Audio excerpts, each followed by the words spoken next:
We're going to be talking about the astrology of July. I've also got a couple of decks here as well to pull some cards to get some more clarity of messages around what is going on there. I can see there's 4 people here already. That's really cool. And thank you whoever's liked this already before I even started.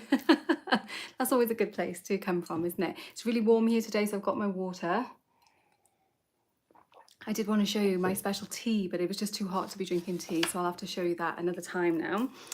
A little reminder before we get started as well that tomorrow, if you're in the Facebook Circle of Kindreds, which is a lovely sacred space on Facebook, I know it's on Facebook, but it's still a sacred space, and we are having a solstice celebration circle on the theme of co-regulation, where we'll be talking about regulating our nervous systems and how when we come together in a circle, we can regulate together, which is really, really lovely. So, yay!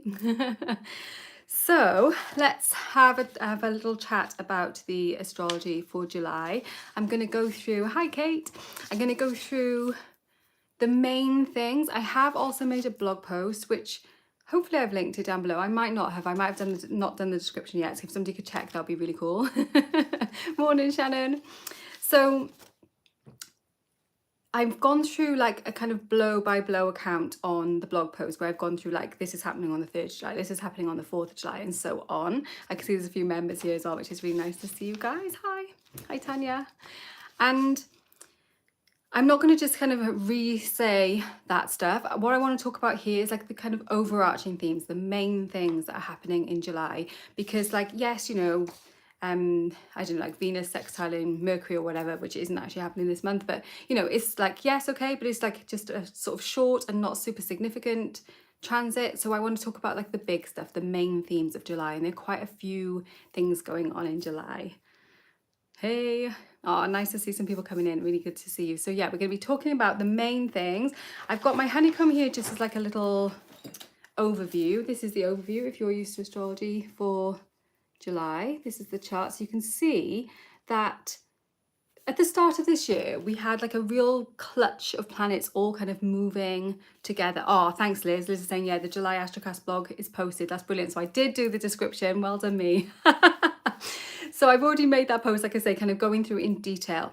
And on that post as well, it's also got sign-specific information. So like not a super long forecast, but you can go through for your own rising sign and see the kind of more specific things that are coming up, kind of themes that are coming up for you for that month. So you might find that helpful from that perspective. So at the start of this year, beginning of 2024, we had a lot of planets kind of all together, and now as we're moving through the year, they're kind of separating out a little bit. They're not quite so close together, but we still have Sun, Mercury and Venus together, which is kind of normal because like Mercury never gets more than 2 signs away from the Sun. Venus doesn't get that far away from the Sun either, you know, so they are always fairly close to the Sun.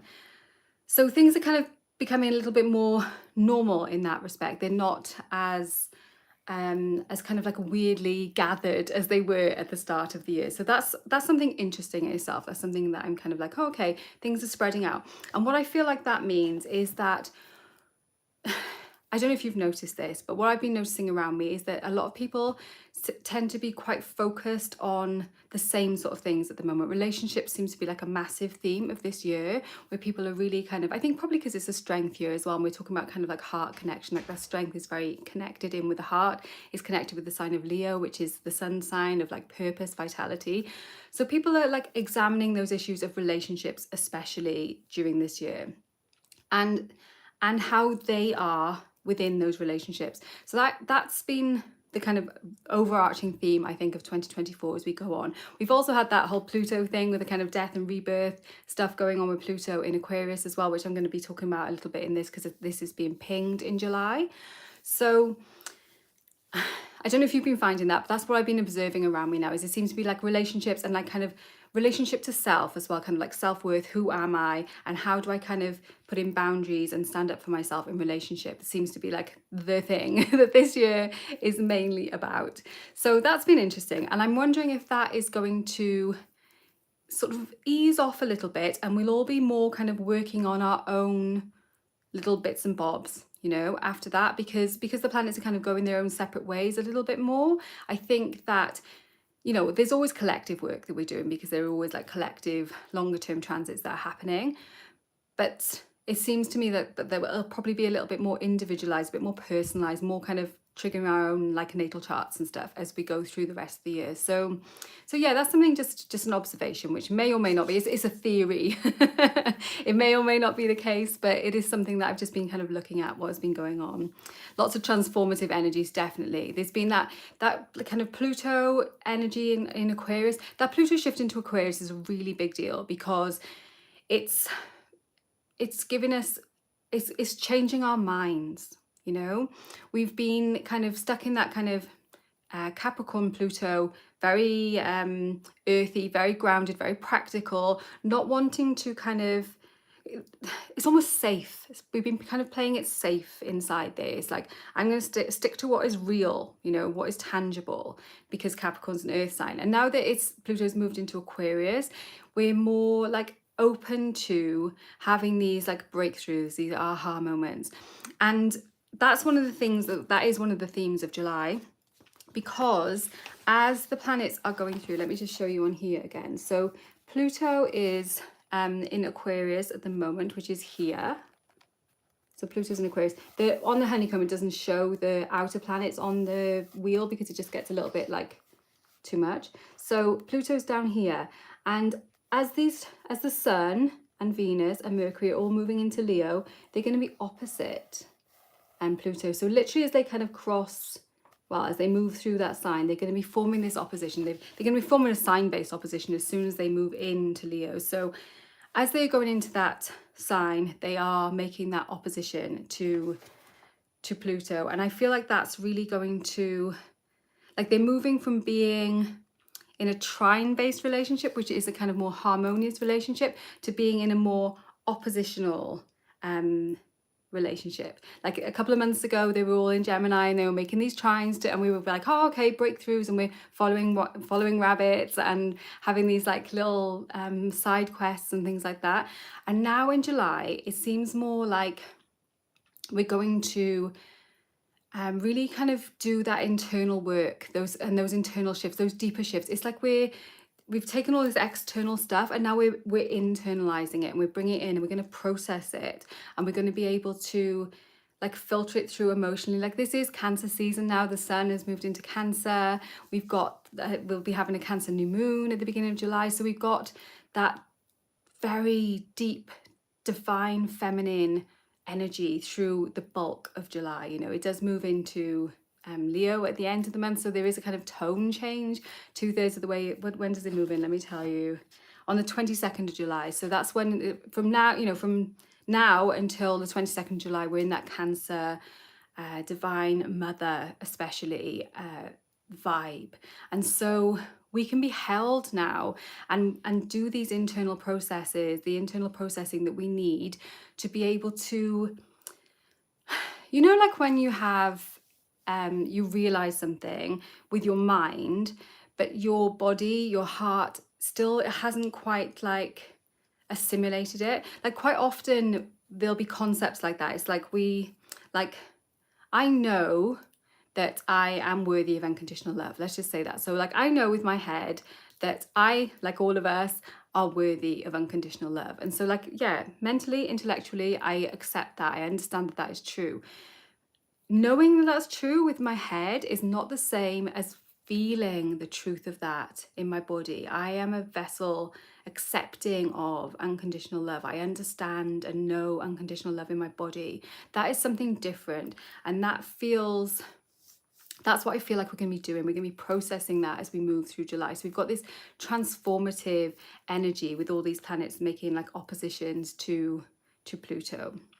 Like the Sun, whenever the Sun is opposing a planet, it is asking us to like see where our heart, our soul, our kind of like our purpose, how that is, you know, the energies of that planet, of the Sun opposite wherever planet is, are kind of coming into almost like a conflict. So it's like, where are it is like limiting beliefs and things like that. It's like, because it's Aquarius, you know, we're talking about belief stuff. So it's like, what are the beliefs that hold me back now, and how can I process those and really kind of feel that shift in my body? And then when we move into Leo season after the 22nd of July, when the Sun goes into Leo and like Mercury goes in before that, and Venus goes in before that. So 2nd of July, Mercury's moving into Leo, you know. 11th of July, Venus is moving into Leo. So they're going in first before the sun. So we've already got this kind of introduction to Leo season, and we'll be able to shift our communication and our connection into one of being from the heart, and not from out of fear that if we say the wrong thing or do the wrong thing, then we will be rejected. We need to be like settled in ourselves now so that we can do what we've come here to do, you know, so we can do our work in the world and stop kind of like it's that conflict, that schism, like we talked about that last time, about there being a schism at the new moon. We spoke about that between head and heart. So it's time now to kind of bring those intellectual ahas, breakthroughs, and actually internalize them, actually kind of like drink them in to our body and let them kind of flow within us, flow within our blood, so that we can really just become those shifts that we've made. Yeah. Okay. What's people saying in the chat? Value and worth. Yeah, so that's a really interesting one. So those are really big like second house themes, Liz. I don't know where this is falling for you, but that would make a lot of sense. Yeah, so that's kind of like the kind of pattern that I'm seeing with all of these planets going into Leo and opposing Pluto and Aquarius. We've also got something else big that's happening is at the very start of the month as well. So on the 2nd, we've got Venus, we've got Mercury going into Leo, but we've also got Saturn stationing retrograde in Pisces at the very, very end of Pisces, in the anaretic degree of Pisces. So Saturn has been in Pisces since March 2023. So, you know, for a long time, we've got used to that Saturn in Pisces energy, that energy of kind of like freezing things, of like wanting us to have like more tangibility in our spiritual practice as well. I don't know if you've noticed that, but I've been seeing people want to get a bit more like, I want to have like a practical daily practice. I maybe even want to have like an altar. I've never had an altar before. You know, having that physical, tangible, very Saturnian feel to the kind of Piscean spiritual ideals is something that I've been noticing. And like Saturn and Pisces is not a harmonious mix often, but that's one of the reasons why we work with this stuff, isn't it? So we can see like, okay, these are the energies. How can we have them work in a way that is kind of more productive? And yeah, I think that's an energy we've been going through for a long time. And now Saturn is going retrograde right at the very end of Pisces. So when any planets are retrograde, it gives us an opportunity to kind of like redo, to kind of go over again, because that's what they're doing, or they're not literally doing it. You know, the planets are carrying on in their orbits, but to us here on Earth, it looks like, you know, that they are retrograding, that they're going backwards across the sky. And when it's Saturn, like Saturn is all about the kind of discipline and boundaries and structure. And so when we get a Saturn retrograde, it can sometimes be about like, okay, I put this structure in place, I put this practice in place, and it's just not kind of working. And so I need to kind of like rebuild, redo. So it's almost like you've built like a Lego castle or something, and then Saturn goes retrograde and you have to take it all apart because you realize that like there was a couple of pieces missing and now it's not really working properly. So you take it all apart and kind of like reassess and do kind of like a debrief as well. Like Saturn is very practical like that. So you can be like, okay, so why didn't this work? Why is this not working for me? And because it's in Pisces, we should be able to get some insight, some kind of like spiritual insight around that as well. Like, why is this not working for me? If we quiet, we will hear answers about that. So if you've had new things coming into your life since like over a year ago now, since March 2023, where you've been in like a new pattern, a new structure, you've been like putting these things in place, maybe like a daily routine or a morning routine or something like that. And like bigger things as well, like it is very much about discipline. So if you've started like a diet, or, you know, there's lots of bigger things around it as well, because Saturn is very much around like longevity as well. So we're having like long lasting things.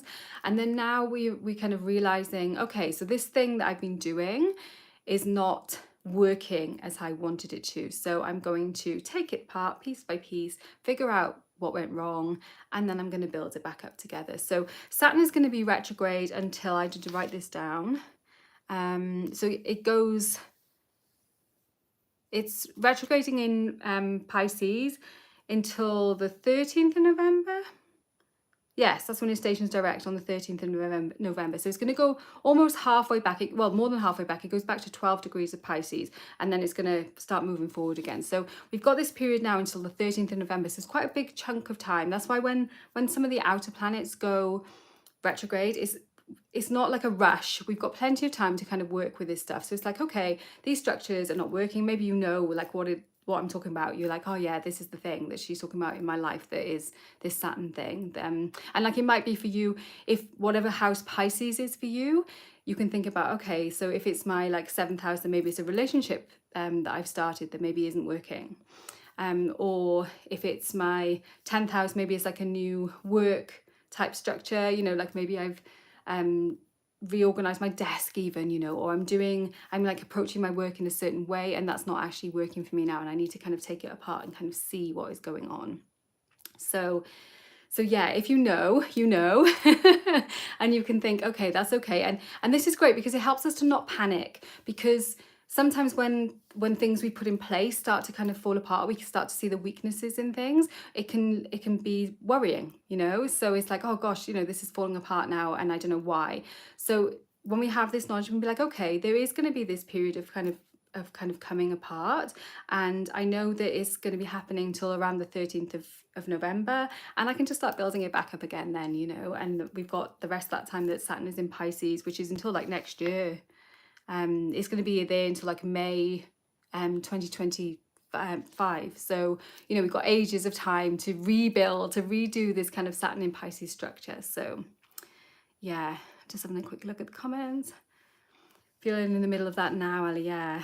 Varen says, my current Venus card is Grandmother Earthquake, and it shows a giant schism. Yeah, there's that theme of schism is something that I've been observing. I don't know if you've seen that. Well, obviously you have, because it's coming out in the cards as well. Pisces in the 9th house of study, yeah, spirit, study, kind of travel also, you know. So it may be that, and like kind of expanding your mind as well. So like if it's a 9th house retrograde, and Pisces, like Pisces 9th house is all about kind of like spiritual discovery, isn't it? So like when you've got that, you want to be learning spiritual things, and perhaps it was something that like you've been following a spiritual path, or you've been doing something differently, having like a different way of learning, thinking about things, and actually that's kind of falling apart a little bit and needs to be restructured so that it will have a better foundation to go. Saturn wants those foundations. It wants those foundations that really last. Oh, hey Siren, it's so lovely to have you here. I'm so excited for the circle tomorrow. Siren is going to be doing a crystal meditation tomorrow in our solstice circle. Siren's meditations are always just so powerful, so I'm really, really excited about that. Yeah, it's gonna be so cool. I'm really excited about that circle. Lots of good things. I've like factored in an hour, but I wouldn't be surprised if it's more like an hour and a half tomorrow, so just bear that in mind. Yeah, I know, it does sound amazing. It sounds really, really good. So that's the kind of Saturn retrograde. So that's starting right at the beginning of July. So what I find with the outer planets, I don't know if you find this as well, is that it takes a little while. Like it's not like when the moon goes into a different sign and I kind of feel it in my body straight away, you know. The moon is associated much more with our bodies, so you probably do feel it more tangibly, I suppose. That makes sense. Whereas with the outer planets, it sometimes feels like it takes me a little while to kind of acclimatize to the new kind of place. So when it goes Shannon says sets aside 2 hours, probably for the yeah, you know, Shannon, you know, that is how these things tend to go. I'm like, yeah, no, it'll all be done in an hour. Yeah, usually not. But the work takes as long as it takes, doesn't it? Which is so lovely. And gathering together is always something nice to do. So yeah, it's going to be really, really lovely. So yeah, I was just saying that it can take a little while. So you might not feel that effect. It might not be like 2nd July, boom, you know, I suddenly have I'm so into this Saturn retrograde feel, I can tell what it is. It can take a little while sometimes. I'm just checking to see. Yeah, so on the 3rd, the first transit that Saturn makes after it is retrograde is with Venus, and it's a trine to Venus. So I do think we're going to have a kind of slightly smoother ease into this retrograde period. So just give yourself plenty of grace around it, and just be open to taking things apart so that you can get them more structured and just built on a more steady foundation. Yeah, Liz, that's a good point. Depending on where the outer planet is, it hits harder right away. Yes, definitely. If I always look at the aspects it's forming, so and like the transit. So I find that if it's making a transit, like a difficult transit directly before it goes retrograde or directly before it goes into a different sign as well, because that's when you can kind of feel the shift in the energy, or as when it does, like the first thing it does when it gets there can kind of almost like set the tone kind of for that transit. And that definitely goes for if you've got personal planets, you know, in your own natal chart that are not just the personal planets, like I mean your natal planets that are also pinging it as well, you know. So yeah, it is some things definitely. And like we have hot spots in our charts as well, don't we, where we have like certain gatherings of planets, or if you've got like T-squares or something, then sometimes the opposite part of the T-square is also like a little bit of a, you know, when things are doing things around those degrees. So yeah, at 29 Pisces, if you've got anything at 29 Pisces, you probably will feel that more strongly. Yeah. Liz says the circle is my whole day tomorrow. That's lovely, Liz. It is going to be really, really lovely. I've actually got to do a load of gardening first. For me, the circle's in the evening though, so I'm looking forward to going out. We've got some like not nice gardening, like the sort of like hard graft, building a bed kind of garden. So I'm going to be doing some of that. I'm also going to be shoveling some stones, and then I'm going to come in and have a bath and get ready for the circle. So yeah, I'm looking forward to it. Tomorrow is like a kind of treat at the end of the day. So that's big news. So all of the oppositions to Pluto are big news. Saturn retrograde, big news. Also happening this month, there is a lot happening. Like I feel like May and June were a little bit easier, a little bit quieter on the astrological side of things. Like yes, we were doing head work, you know, there's always work to do, and that's great, you know, that's what we're here to do. And July is a little bit more volatile in a way. So we've got Mars and Uranus, which have been kind of getting closer together, both in Taurus, making a conjunction at 26 Taurus on the 15th of July. So like in the middle of the month, we've got this quite explosive combination, because Mars is very hot, very fiery, very feisty, sometimes can be aggressive, you know, it's got that kind of very just like go get them kind of energy, you know. And then Uranus is just so unpredictable, you know, it's like electric and just erratic.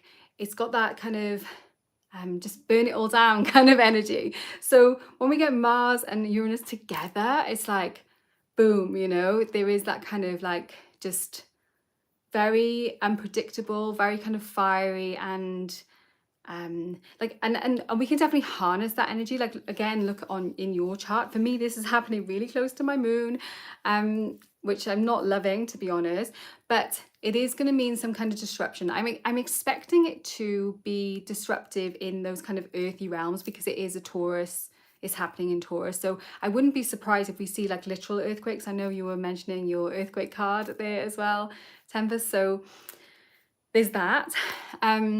We may see things like that, like earthquakes or volcanic eruptions, maybe even perhaps we might see like electrical stuff coming into play as well, because Uranus sometimes links in with that. So we might get like electrical storms, or perhaps disruptions in our electric supplies, you know, things like that, because that's what's been happening since we've had Uranus and Taurus all together, is we've been having disruptions in our resources. We've been having disruptions in like our kind of, the food prices have gone up, and power and things like that, utilities, the kind of things we rely on have all kind of gone up. So yeah, that I'm not like guaranteeing that this is definitely going to happen, but it is a possibility when we have these things together. And like I want to make it really clear that I don't believe that the planets are causing this.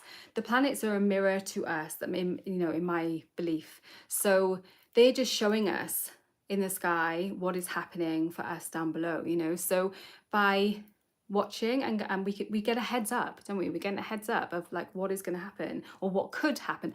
That's what it is. It's what could happen, the kind of potentials, the possibilities. So it's not saying that this is definitely going to happen, but when we know the possibilities, we can kind of be ready, you know, we can be prepared. So it is kind of towery, you know, tower cardy, that whole Mars Uranus thing. So the beginning of the month, I feel like we kind of ease into it a little bit more. We've got the new moon in Cancer, which is a nice one in lots of ways. quite a deep emotional one. And then we've got this fiery stuff happening in the middle of the month. Baron says, in my Mars perfection year 2, so I'm like, this will be interesting. Yeah, it definitely will be interesting. 12th house. So if you, Ali's saying 12th house, and same for Farron as well, in the 12th house, it's having Mars natally in the 12th house. It can stir up things in terms of stuff we didn't see coming, you know, stuff that kind of comes out of the blue a little bit, which perhaps is not helpful in a way. But like if stuff does come out of the blue, we can be open to that, I suppose, like accepting of it in some ways. It can also be like 12th house stuff can also be like kind of spiritual awakenings as well, you know, aha moments around that. So it's not all like doom and gloom. It doesn't have to be like that. We can also see Mars and Uranus coming together as being like a huge potential for insight, huge potential for shifts. And Uranus also is a lot about like rejection of things, like rebellion, moving away from something. So if we've been in that state where we are kind of stuck with something, or something where we feel heavy, where we feel stuck, then this Mars Uranus is like, you know, blowing that apart. And it's happening in Taurus. So if we've got like stuck trauma or anything in our bodies, like Taurus very much represents the body, and so that kind of earthy realm. And also, like, I suppose with finances as well, you know, we can have big shifts around those areas in this time as well. There's this kind of potential. That's something we might see as well, I suppose, as well with Mars Uranus in Taurus. We might see some volatility like on the stock market as well, maybe, and with like cryptocurrency and stuff like that. People are linking crypto somewhat with Uranus too, so that's something to keep an eye on. Ali says, I can definitely say this has been my growth or awakening year. Yeah, I feel like when you're on a spiritual path, like to me, I feel like I'm like, oh yeah, this is a growth year. I'm having an awakening this year. And then it's like the next year and I'm like, gosh, I'm having such an awakening this year. It's just like, it never seems to end. Like you do definitely get respite periods within that. But yeah, I think once you kind of step onto this path, you just grow and grow and grow. It's amazing. It's really, really amazing. And yeah, just great. So yeah, I think it will be Uranus in your 7th. So yeah, it could be interesting. It could, and like it can manifest as like, you know, it can kind of show up as something as obvious as like having a fight with your husband, if that's what's happening in your 7th house, you know. Could be something like that. Or it could be like an amazing sexual experience with your husband in that 7th house, you know, because it's in that 7th house as well. This is exactly what I'm saying. It's like it doesn't dictate. It's showing us possibilities. It's showing us potentialities. Yeah, very, that's interesting. So for you, it seems to switch between internal and then external growth. I think when you're a more lunar person like you are, having Cancer rising, that you do have more like phased ebbs and flows. I don't know, like for me, I don't know. I feel like it's more like just always. Just always, but maybe that's a Libra thing. It's like I do a bit of this and I do a bit of this and I'm always trying to seek balance in that. I can't kind of like really lean into, or I don't feel I need to really lean into one and then lean into the other. But spotting our own patterns is so powerful. Yeah, definitely. Do the second one. That'll be good. And we can do, like, astrological magic is built around that principle that we can work with the transits and we can do things that achieve the possibility. So like if we, like you're saying, Mars Uranus conjunction in Taurus in the 7th house, okay, I don't want it to be like a big fight, or I don't want it to be like an earthquake, but I could have like earth-shaking sex with my husband, and that then is fulfilling that potential of that Mars Uranus, and so the other stuff doesn't have to happen, you know. And like for some people that's like, what? No, that can't be how it works. But that is the kind of premise of astrological magic. You know, we can do stuff like that. Like if you've got like a tricky Mars transit, and like especially like if you have like Mars Mercury together, it can be very like stinging and biting, and if you go out and like sting yourself with some nettles, then you may see no other things from it, you know. So it is we've got much more agency. We're part of this cycle, you know, so we can make our own magic with it, we can play with it.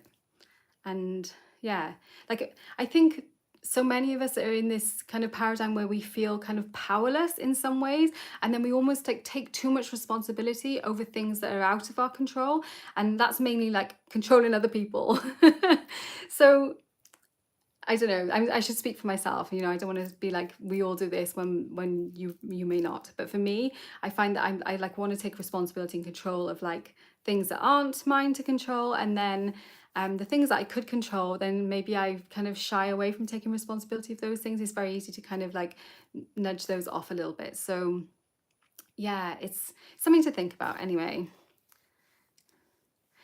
Yeah, exactly. And that's what we're doing, aren't we? We're embracing that and noticing. The first step to any kind of healing, to any kind of growth, and that's why I love journaling so much, is noticing. Because once we notice, once we shine a light on something, even if we don't know the root cause, just by kind of shining a light on it, we can see the symptom at least, and then we can kind of start peeling away until we get to the root cause, and we can heal then in that root cause.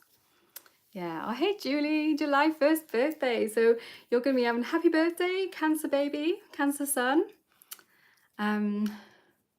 Yes, Varian, that's exactly it. So humans fight for control that is not ours. And that's usually like power over other people, you know. People want to have power over other people on the outcome of things, you know, kind of trying to control the outcome of things, or trying to control nature as well, you know. That is not, but what we can do is work with ourselves and how we interact with those things. Yeah. Yeah, and Goddess always wants to help us with that. She is cheerleading us on in our spiritual growth, in our spiritual journey. So yeah, definitely. So yeah, those are the major things. Where did we get up to? We were talking about Mars Uranus conjunction. So I don't expect that is going to be the sort of transit that we don't notice. Let's just put it like that. I think that's going to be you know, a kind of obvious one. So that'll be one to like look out for during the month. Yeah, what's Farron saying? Power over our emotions. Yeah, exactly. Like people want to control their emotions like by putting them in boxes, don't they? You know, it's like, oh, I don't like that feeling. I don't like that feeling. So I'm going to avoid, I'm not going to learn, because like our feelings, our emotions are there to teach us things. And so, and yes, they're emotions. They literally move through us. They're supposed to move. But if we stop them from moving and keep them kind of locked down, we can't learn from them. And then we also store them in our bodies as trauma, as stress in our bodies. And then, you know, we can't, it's just not healthy living like that. Yeah. Yeah. So then on the 21st of July, we have another Capricorn full moon. So we're in Capricorn full moon at the moment. It was like early hours of this morning here for me, or late night, I think, for you guys in the States and in Canada, like Siren is, well, and like Baron is. So we've had this Capricorn full moon at the very beginning. It does look quite different in some ways, the Capricorn full moon, because it is the very end. So the Capricorn full moon is happening at the 29th degree as well. I feel like that kind of anoretic degree, the 29th degree, is emphasized this month. So if you have any planets at like the last degree of a sign, with Saturn going retrograde there at the 29th of Pisces at the beginning of the month, and then the full moon at the you know, on the 21st, also at 29 degrees, that kind of degree of our charts is probably a little bit more emphasized. Yeah, so we've got that full moon, which is, Capricorn full moons are always about structure. You know, we talked about Saturn a lot already, and like what Saturn is doing at the moment, I spoke about that right at the start of this video, is so relevant to this Capricorn moon. So we talked about how Saturn's been in Pisces, and now it's going to retrograde in Pisces, and we're probably going to need to take things apart a little bit, and it's probably going to be to do with our spiritual beliefs, or perhaps our mental health, and perhaps our fantasy self. You know, thinking about this kind of Pisces themes, what is it that's going to be kind of coming apart? And then with the full moon, which is ruled by Saturn, because Capricorn is a Saturn ruled sign, we've had at the very beginning, like we're having a Saturn direct full moon in Capricorn. So we're like, yes, let's build things, you know, woof, I'm going to build something really long lasting and a great foundation. And then we've got Saturn going retrograde, and then we have this second Capricorn full moon, and we're a bit like, oh shit, you know, the plans that I was thinking I was going to build, that's not going to work quite like I thought it was going to now. And like we could be like, oh no, you know, and really feel down about that. But actually it's good, I think, because we're having, instead of kind of like trying to rush, we're having that real Saturnian lesson of like, no, we're not going to rush. We're going to have a second go at this, and we're going to do it right this time. You know, we're going to do it more thoroughly and in a more mature way as well. Like when we think about the first full moon in Capricorn being really early in the sign, and then the second full moon in Capricorn being really late in the sign, it's like matured through the sign. Well, it's gone all the way around and back through the sign, you know. So this is a more mature full moon. So we're coming at our goals, at our plans. And again, look at where Capricorn is for you, you know, for your Capricorn house, where that is for you.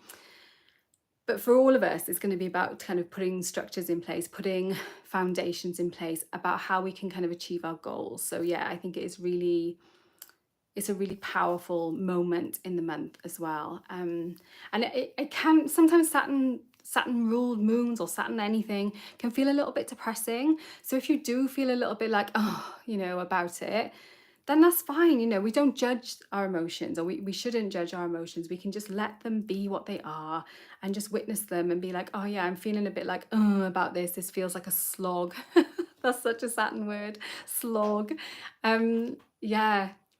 So if our goals are like suddenly not feeling exciting and snappy to us anymore, they're feeling like a slog, then just know that you are that is it. That's the energy. And there's nothing wrong with you. You're not broken. You're perfect. You just need to have another look and have another go at planning for the next 6 months until we get to the Capricorn new moon, or maybe even until like next year when we get to the next Capricorn full moon. You know, that's the beautiful thing about working with astrology, is that we get to work in all different types of time frames. Just have a little look at the chat. Spring says, everything you said about emotion just resonates so hard. Oh, I'm so glad. Yeah. It's so funny, this Capricorn full moon yesterday was a Capricorn rising. So according to that chart, is first house and seventh, and according to yours is seventh and first. Yeah, so for me it wasn't. I think it was Taurus rising for me, if I remember rightly, looking at the Capricorn full moon. But yeah, depending on where you are, then that is even emphasizing it even further, isn't it? Yeah, it was Taurus rising for me. So like with Mars and Uranus in that first house. So that's an interesting layer to add, but I think one of the things that gets me with astrology as well is that sometimes people just want to overcomplicate it so much. And not at all that I'm saying that what you're doing, Baron, I know you have the kind of level of knowledge to be able to look at that. But sometimes I think people come in and they want to know all the things all the time. It's like, okay, I want to know all the planets, and now I want to know all the asteroids, and I want to just keep adding all these things in. And it just gets really overwhelming and confusing. And that might be something as well to think about, dialing back, kind of simplifying, streamlining when we get to this second Capricorn full moon. It's like, my plans it wasn't that they were too ambitious, it was that they were too convoluted, complicated. It doesn't need to be like that. Capricorn is about kind of picking your way up the mountain step by step by step, you know? So we don't have to have like a huge strategy in place. We can build our strategy as we go along.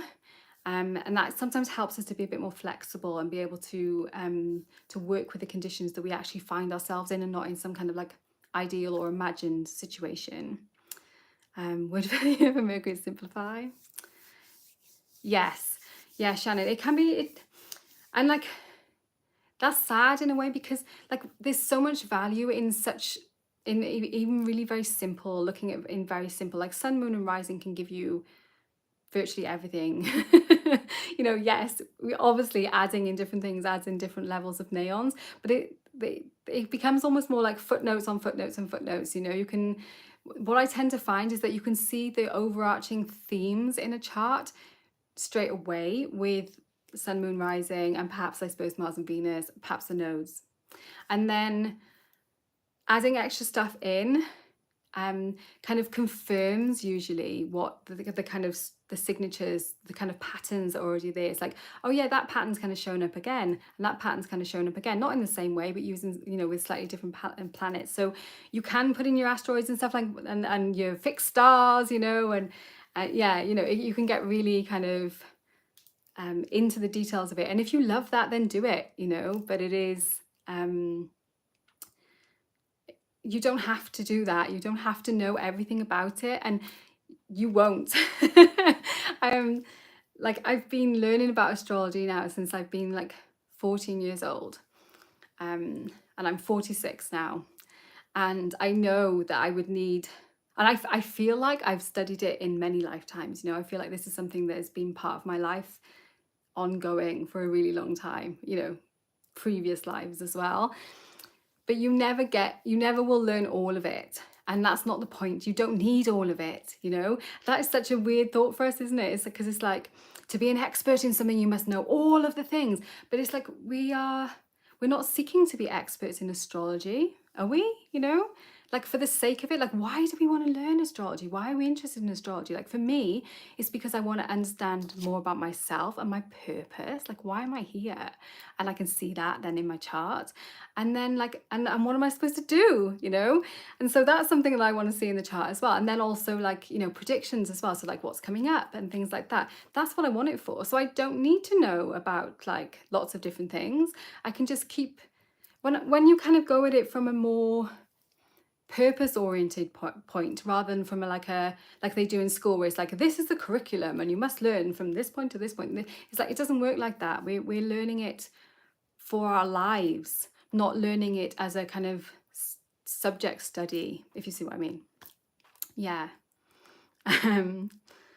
Yeah, I can see people making comments about astrology. I just kind of a bit of a rant about that. But yeah, it's just something. And it's not that I don't want people to study astrology. I do, you know, I think do it. And if you love going into all the details of it, then do that. That's wonderful. I do that. I get, you know, into these little interest bubbles of different things like that. And it's really valuable. But you don't need to know it to be able to use it, you know. It's like, people give that analogy as well as like of like, you don't have to know how to build a car to be, you know, like all the nuts and bolts and how it all works and everything to be able to drive one. And that's what most of us want to do. We just want to be able to drive it. We don't want to be able to like build it and fix it and all that kind of stuff, you know. Yeah.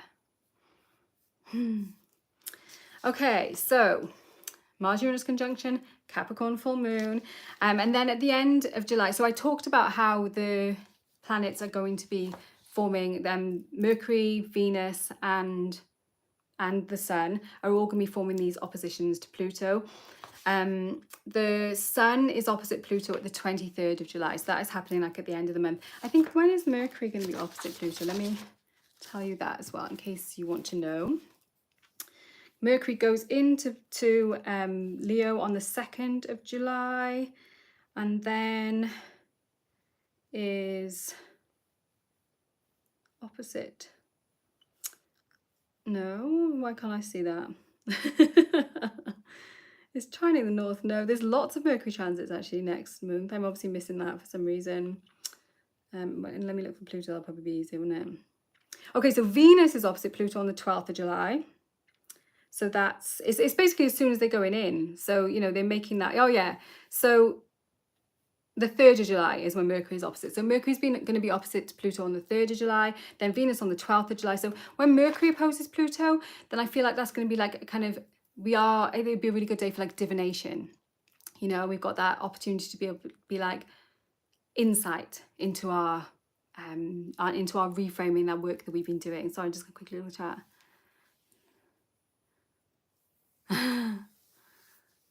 Whose birthday is everyone saying happy birthday? Happy birthday, whoever's birthday is. I obviously missed that. And then on the 12th, when Venus opposes Leo, when Venus in Leo opposes Pluto in Aquarius, we've got that like Persephone Hades kind of vibe, you know, so it's like that divine feminine being taken down to the underworld. So that can be like insights again, but more around like our kind of connections, our relationships, our self-worth, that kind of stuff when that happens. So that kind of reframing, that thinking about paradigm shifts around that. And then when the sun does it on the 23rd of July, it's bringing like, it brings those ideas of like personal power versus collective power. One of the keywords for Pluto is power. So when we're thinking about the sun, like I talked about as being like kind of the core of our being, our personality, opposing Pluto, it's like, who am I really, like at my core self? We talked about giving power away, those kind of things might come up, and how we can take back our own power but not try to be controlling of other people, because Pluto does, like there's a reason why we call certain people plutocrats, you know, it's like they want to control other people. So it's just something to be aware of. It's kind of like a heavy-ish transit, but I feel like it's something that is something that when we're aware of it, again, you know, we can understand it and get the kind of benefit out of it, which for me is about figuring out our own personal power, where we might have been giving that away and how we can take it back. Oh, hey Thea, nice to see you. So those are like the main transits that we are looking at, the main themes for this month. Like I said, it is kind of a bit more volatile than we have had in previous months. Sorry, I'm just getting my deck ready to to pull a couple of cards out here. So the work will be more, I think it'll be a little bit more internal and more not internal in our heads like it has been in Gemini season. It's been more internal in our hearts. You know, we're going to be doing those kind of like grounding that head work that we've done into our bodies, into our understanding, into our emotions. Let's see what the cards have got to say about this. I'm going to use my new deck, my Midnight Magic mushroom deck, which I used in the Circle of Kindreds the other day as well when I did a little, was that yesterday? Can't have been yesterday. No, day before, I think. I was on the solstice.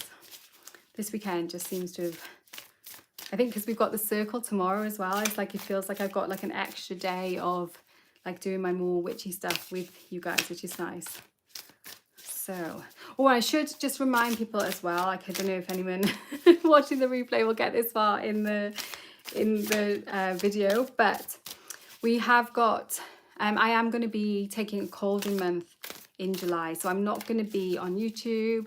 I'm only going to be popping up in the middle of July for that Capricorn full moon, that second Capricorn full moon, and that's just for members. I'll be doing a video for members around that, and then I will be back in August, and I'm really excited for it. And also a little bit like, I remember from last time I felt really excited about it, and then a couple of days in I'm like, oh wow, man, this is weird, I just need to check in.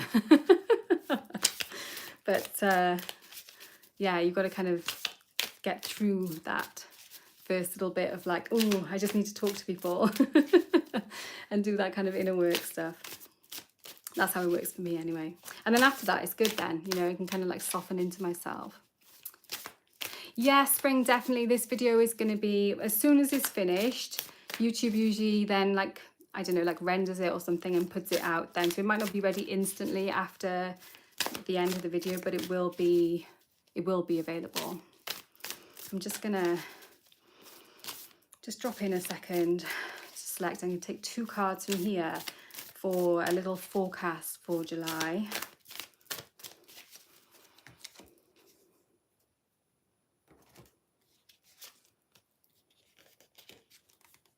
Oh wow.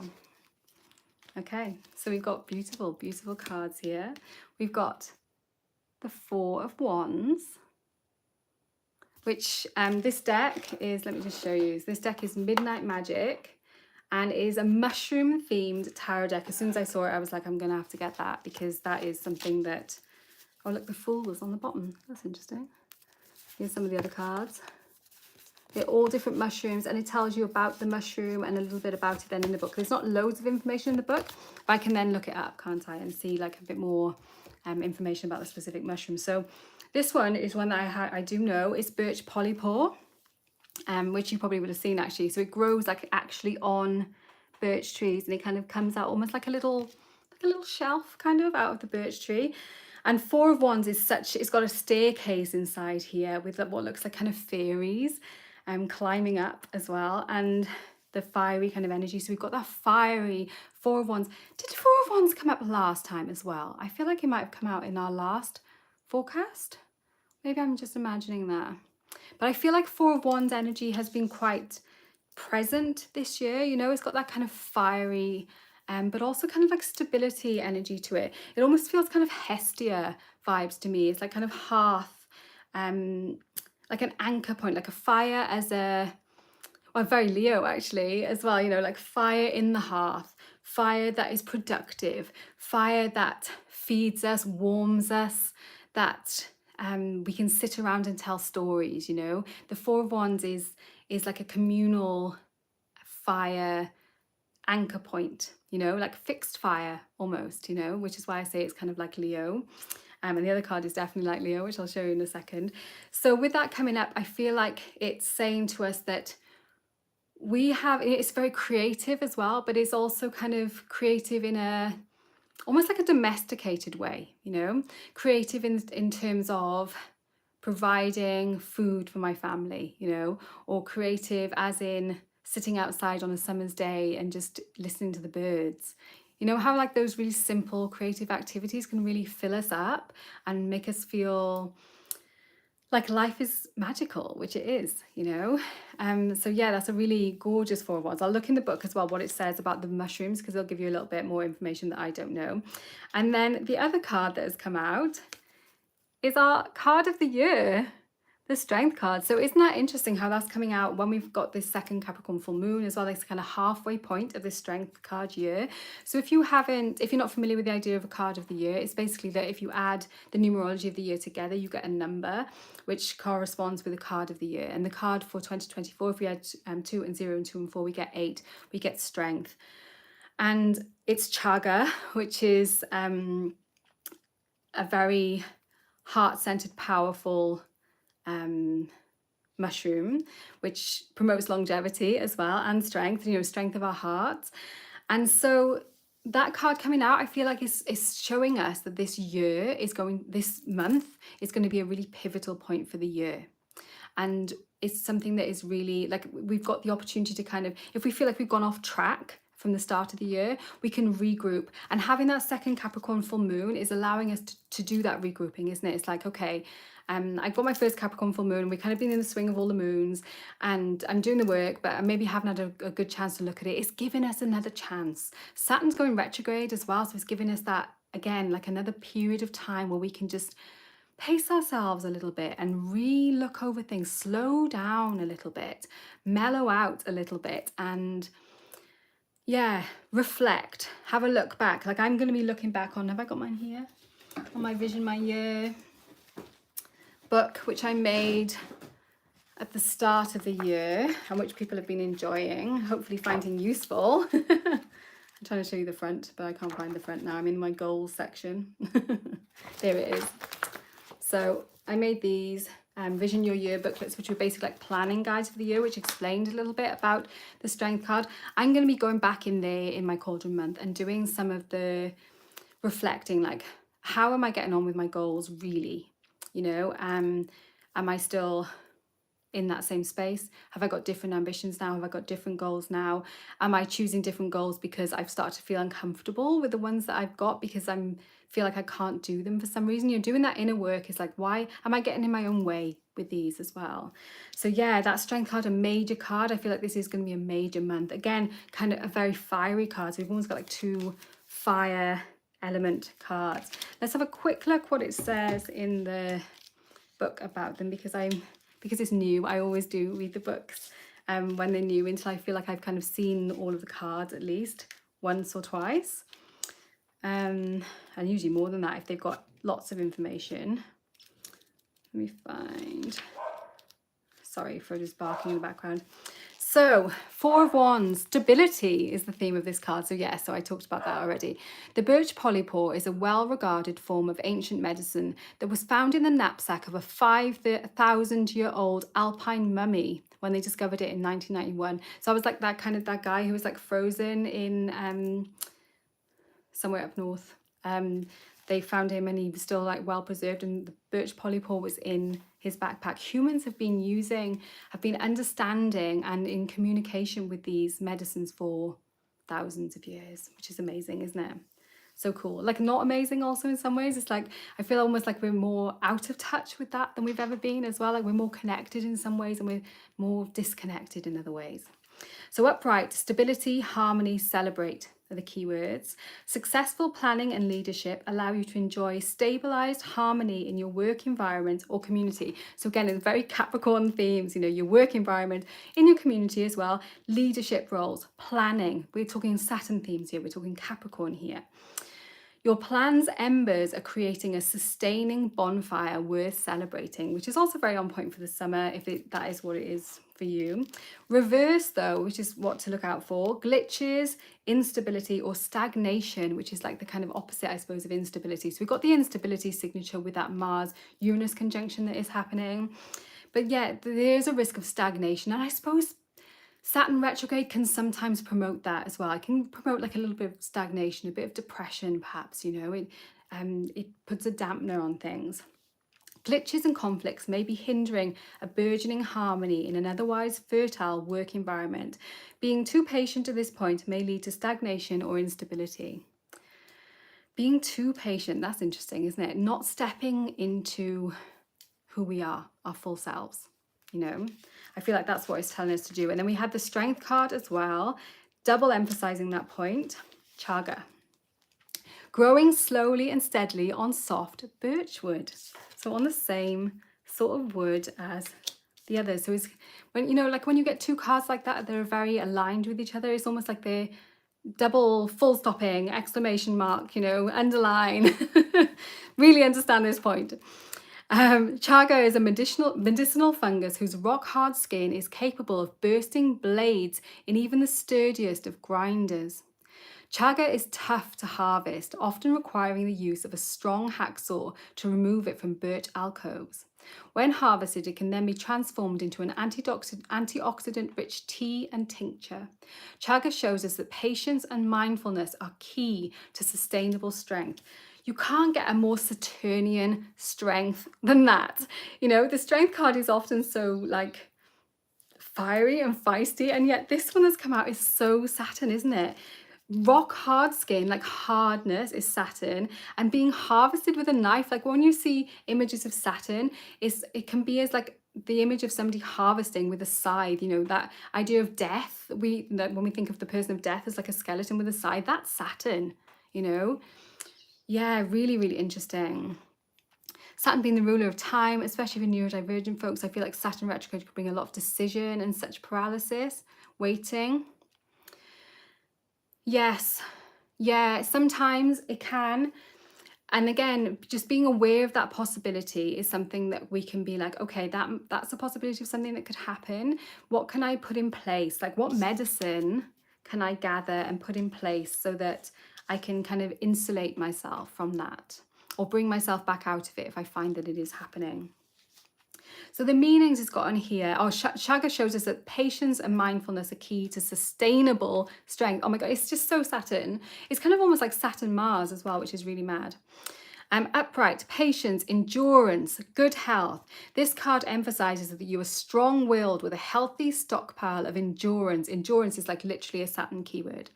This admirable combination of abilities produces positive results. It also equips you to offer comfort and support to those needing strength in their lives. So yeah, we can support the people around us as well when we have the resources to do so. You know, we don't deplete ourselves, and we shouldn't deplete ourselves and feed other people when we can't, you know, and that's a lesson that is quite hard for us to do, especially as women, because we're just conditioned to give even when we have nothing.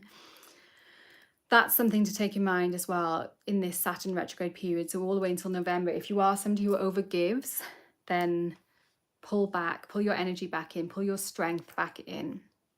It also offers you to comfort and support to those needing strength. Learning how to harness and balance these powerful abilities will help you roar past any obstacles in your way. So bringing that Leo energy in as well. And then reverse, we've got inner strength. but also low energy and the need to conform and raw emotion. Your animal side is dominant right now. Your inner lion is active.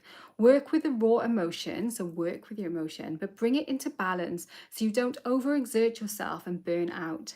Lasting strength requires endurance. You know, we can't just kind of rush into things and then we get burned out, you know. And sometimes we can do like we figure out our own work patterns, and for some of us, like little bursts is better. Then, you know, you can still achieve well if you know your work like that. It's like, I have this burst and then I take some time down, you know, some downtime. I burst, I downtime. That's fine, you know, there's nothing wrong with that. That is enduring in its own way. It doesn't have to be like slow and steady wins the race, although I feel like these Capricorn full moons are really like underlining that slow and steady wins the race kind of scenario.